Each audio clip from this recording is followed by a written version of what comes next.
cum am avut data trecută.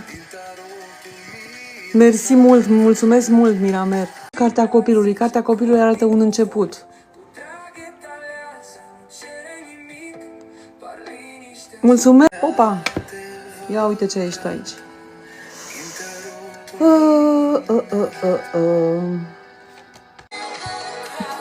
Da, ia zi-mi. Deci, prințesa, câte cărței? Ia uite. Să aștepți, dragul meu. Deja am intrat în vibe-ul prințesei. Da, nu vezi ce strâns e? Că ne rupe în două. Ce e asta?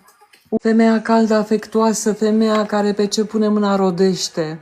Este clar că tu ești detenționat. Prin acest 3 de bețe, cartea se cheamă Miss Fortune.